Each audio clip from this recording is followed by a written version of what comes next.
I'm John, and I'm the founder of Apostle Coffee, a specialty coffee roastery based in the middle of nowhere in the Shropshire Hills in a converted stable that is run with solar and wind power.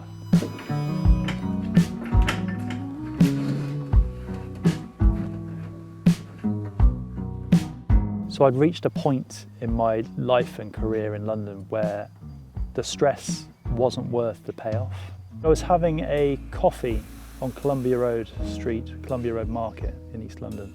And it was at that point I realised actually I wasn't that fulfilled by the work I was doing. And then we had our first child, my wife and I had our daughter, and it made us reassess what was important to us and the direction we were taking in our lives. And I really wanted to build something from the ground up and use the skills and the storytelling expertise I'd developed over my career in London to tell my own story and to build my own brand and to root that story in where we lived and where we came from. So Apostle Coffee was born from this sense of place. So our move back from London at the end of this epiphany moment was having a coffee in Hackney Wick, and we got chatting to these guys who were serving coffee, and we noticed they had a roaster in the back room. And my wife and I, we had a chat with them. We were like, oh, this looks great. This is just the sort of thing we could perhaps do. And they taught us how to roast out of the goodness of their heart.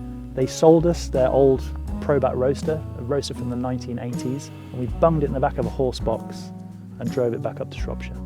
It started with zero experience in the coffee industry, zero experience really of roasting coffee. We'd done maybe 2 sessions, and a complete naivety about what it takes to grow a brand, tell effective stories in a very, very saturated marketplace, and to then grow and create a company that could sustain us and thrive.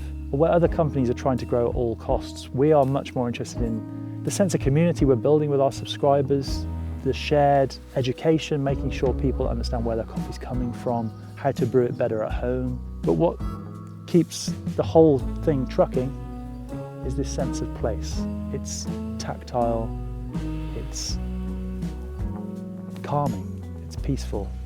The roasting process requires your attention, it's very mindful. It's a really soothing process, and it's something that I would never have imagined this is where I would end up. If you asked me 15 years ago, or even said to me 15 years ago, I think you'll be roasting coffee one day, I'd have been like, that's crazy talk. I'm a filmmaker, I'm a storyteller, I don't do anything with coffee. But yet I find myself here, and there's really nowhere else I'd rather be.